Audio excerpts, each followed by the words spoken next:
y'all, so I'm back again with another video. This time I'm working on my car. I'm working on a 2015 Dodge Durango SXT. This is all-wheel drive. I'll be changing both of my brakes, front and back. I'm not changing the rotors because they didn't need to be changed. It was only given the brakes needed to be changed, especially my front brakes. So typically you do want to change all four at the same time. However, it was given I didn't have the money to change all four, and I only changed one, which was my front. That definitely needed to be changed 1 week, and then I changed my rear brakes the following week. So I only jacked up the car just a little bit before loosening up the lug nuts. I'm using, I believe, a 22mm with my breaker bar. And then once I got the lug nuts loosened, I just went ahead and jacked up the car some more. You don't need to jack up the car completely high or anything, just enough to get the tire off the ground just a little bit. So this way you can, move it so you can, get to the brakes. So with that being said, I just went ahead and took off the lug nuts, and I'm gonna set the tire aside right after that.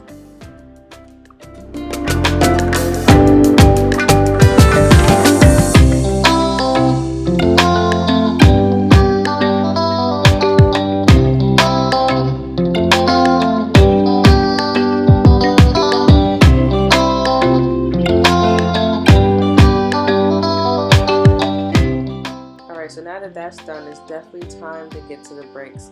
So this is a metal piece on here that anchors or holds it all together. Well, not completely, like it's not the only thing, but it's one of the things that definitely holds it securely to the wheel. And it was definitely given some trouble, like it definitely did not want to come out at all. And as you can see, I was struggling for a little bit, just trying to figure out how in the world am I get this out, because it's kind of like a spring-ish type of contraption. But eventually I was able to figure out exactly how to get it out.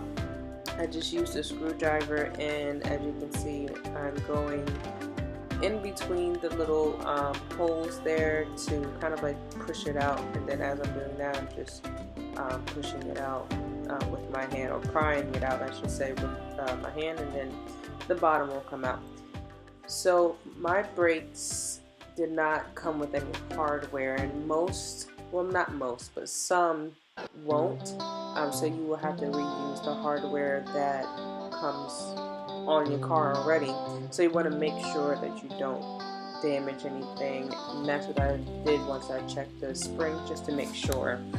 Now I'm using my seat clamp to push in the brakes, pushing in the calipers, the pistons, just a little bit, so this way once I unscrew the caliper from the wheel, it's going to be easier to take off, and you'll see what I mean in just a second here.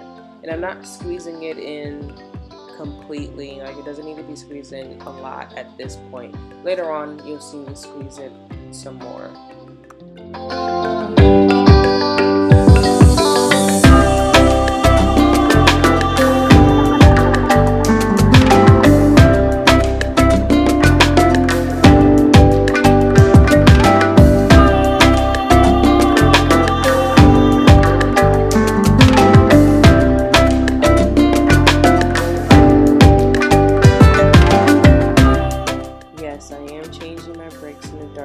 To wait on a bit that I needed to get the bolts off, and obviously I couldn't drive, so I had to wait on that. But once I got it, it was sailing, smooth sailing after that. Once the top came off, the bottom was just a little bit stubborn, as you'll see here shortly. But once I got those off, it was pretty much good to go. I am using Duralast gold brakes. This is without heavy. There was one with heavy, which I have no idea what the differences are, and neither did the AutoZone person when I asked them, so I just got without heavy. So also shout out to my Uncle Jason, because he's the one who told me to get the brakes, the Duralast gold brakes, and he's the one who also taught me how to do this, because otherwise your girl would be spending a couple of $100 for somebody else to do it. No, we're not doing that. No, not with these gas prices going up. But anyway, so got the bottom one off, and then once I did that, it was pretty much easy to get the caliper off after that, which you'll see here in just a second. And I just flipped the caliper pretty much on top of the rotor, and that was it. As you can see, that's the front brake. That thing is thin, and that's how you know it needs to be changed. That is the new brake, and this is what it should look like. Hopefully you guys can see that. But yeah, it had to go, honey. It had to go. So now what I'm about to do is take the C-clamp again, and using the old brake that is still on there, I'm going to squeeze in the pistons even more now. So this way, once I put it back on, there's not going to be any issues, and that's just how the cookie crumbles. So I'm going to be squeezing both sides. I am using another clamp, which I ended up starting using this clamp instead of my C-clamp because it worked out a lot better than the C-clamp. I'm just so used to using the C-clamp. Also, side note, never changed the brakes on this car since I've had it for 3 years. I had somebody else change it when I did get it, but me personally, I never changed it. I always changed my brakes on my old car, which was a Ford Explorer. So this was the first time for me changing it, which is why I didn't have some of the tools that I needed. But once I did that, I popped off the old one. That's the brake there, and as you can see, also that side was pretty worn. So just push in the new puppy there. It took a little bit of maneuvering, but all you had to do was just push it in. That clip holds the brake in. And then what you want to do is you want to make sure that you grease up the metal parts. I use the ceramic brake lubricant, pretty easy. There's like little slots of where I'm greasing up, and that's where you want to grease. Try not to get the grease directly on the rotor or the brake itself, because it could cause some slippage or something like that. So we don't want any of that now, do we? But yeah, so I'm just making sure I do both sides, top and bottom, making sure that it's greased up fairly good. It was kind of hard to see the back side, but I was able to do it. So just gonna go ahead and place the brake back on. It's pretty simple, nothing too crazy after that. And then we're gonna put the calipers back. Now, when I was putting the caliper back on, the piston wasn't pushed in as far as it needed to be, so that's what I'm doing here with the C-clamp. I'm just pushing it in even further, so this way I can put everything back together. Like Humpty Dumpty, putting them back together again.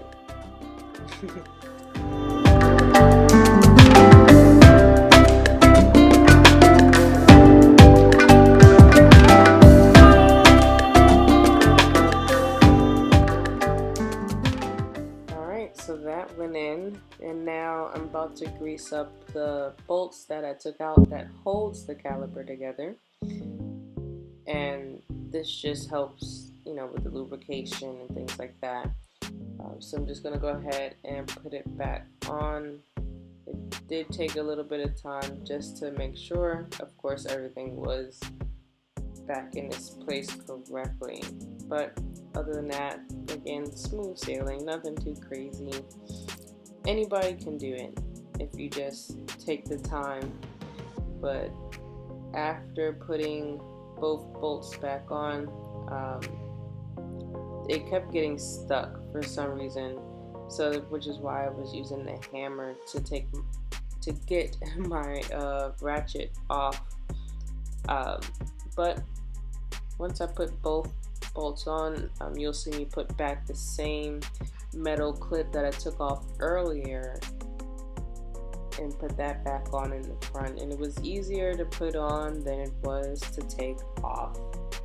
Whoop-de-doo.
back on. However, I did not tighten the wheel just yet, so I am slowly releasing the brake, well, the jack stand, sorry, so this way I can tighten the wheel.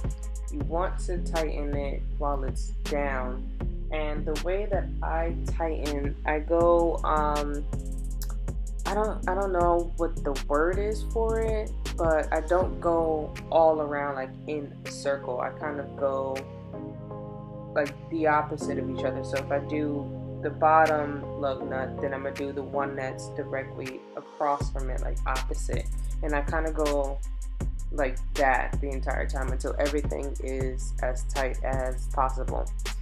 And again, I'm using 22 millimeter with breaker bar. Do not have an impact drill, so if somebody wants to get me an impact drill to make my life a lot easier, that'll be nice, so this way I don't gotta use the breaker bar. But anyways, so once everything is tight, I do just go back over it just to make sure, because we is not trying to have no wheels pop off while we're driving, because no, we're not doing that. So you'll see me here just making sure everything is secured on this tire because we're not trying to have no problems at all.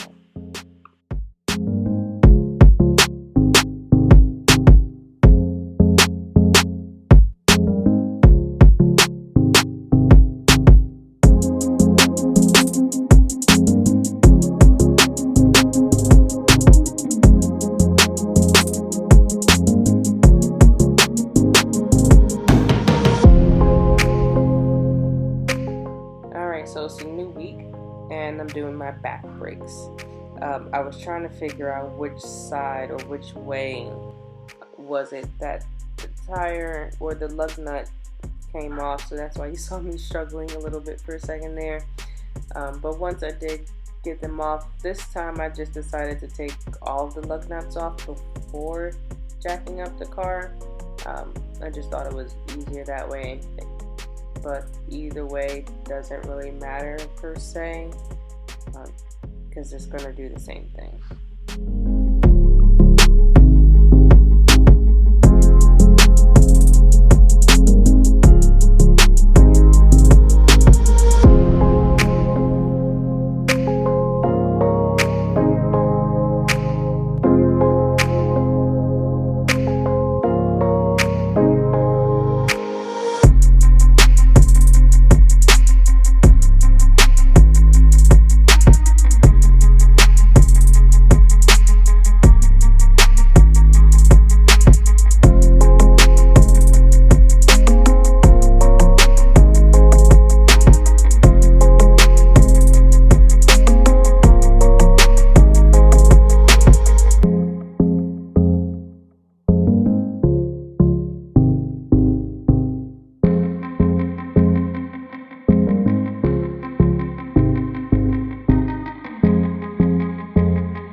So the back was actually easier than the front, and I'm just doing the same thing that I did in the front with squeezing the pistons just a little bit, so once I get the caliper off it'll be easier. This one of course also does not have hardware, and it's still the same company, Duralast Gold, so I had to reuse my old hardware on the car. This also has the metal clip to secure it to the rotor there, which was a little bit easier getting off because I did see a video where this guy was getting it off that way, where he pushed it in from the middle instead of the other way that I did earlier. I also had to get a bit for this, which was 7 millimeters if I'm not mistaken, and I also had to get another ratchet, which the ratchet allowed flexibility, like it was able to bend, and I needed that because the bottom one was really hard to get off without it. Top, perfectly fine, but the bottom, yeah, it wasn't given. So once I got them off, it's pretty much the same procedures as I did on the first one. It's just now that this is the back. And the back brakes, you'll notice shortly, are actually shorter than the front brakes. Every car is different, so it's not that you got like anything wrong or anything, but it's just every car is different.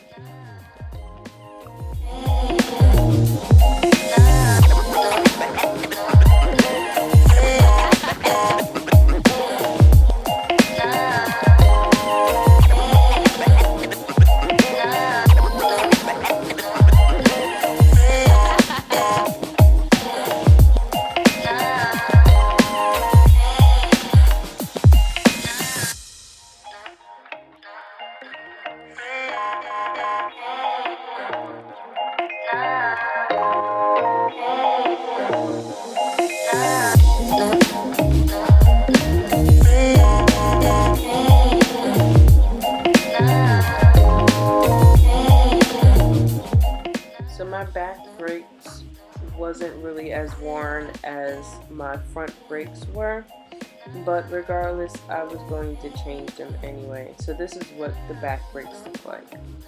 They still have some meat on it, but compared to what the new ones look like, you can definitely tell the difference there. So no, I was just like, well, I'm going to change it regardless, so we're just going to do it. So it's pretty much the same procedures, nothing new, you know, putting the lubricant on and then putting the brakes back on and the caliper.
Okay, so I was able to show exactly where the placement was for the bolts that I'm screwing back on. Sorry if it's a little shaky. I have to do this with one hand. But anyway, so that's the bottom one there. And the line that you see is the brake line that's connected to the calipers. So be careful of that. You don't want to have any issues with that, because otherwise you ain't stopping, and that's not good, clearly. So anyways, just tightening up, you know, pretty self-explanatory from there.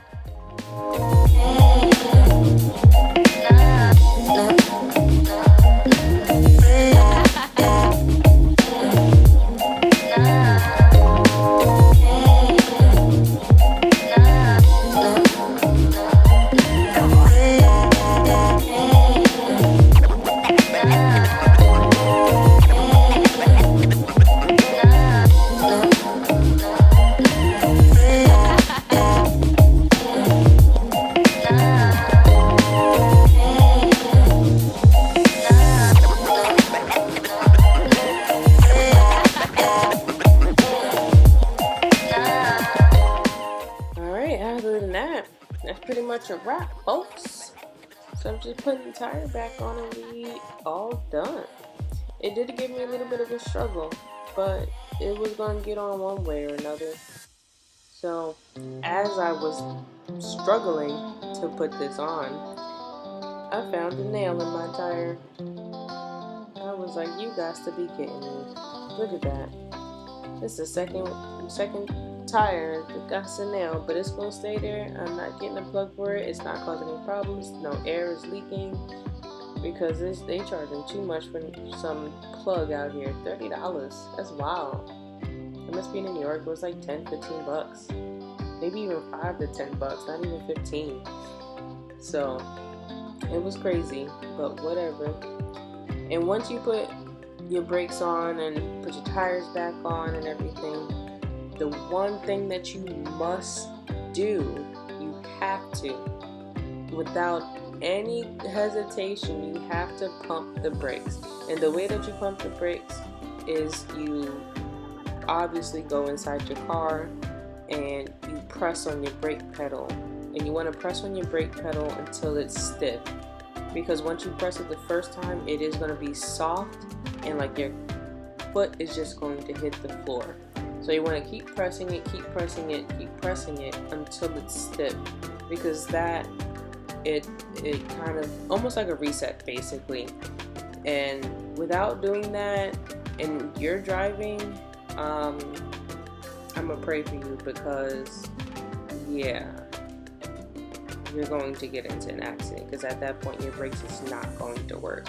So again, make sure you are pumping the brakes before you decide to drive.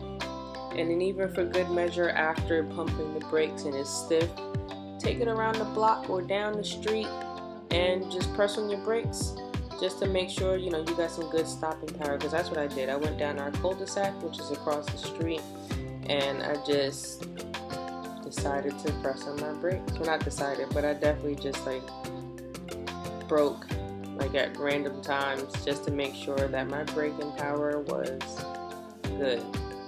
But yeah, so that's pretty much it, guys. I appreciate you guys for tuning in. I will catch you on the next video. Make sure that you like, comment, and subscribe. Turn your post notifications on so this way you're notified when another video pops up. But other than that, I will see you guys in the next video. Thank you.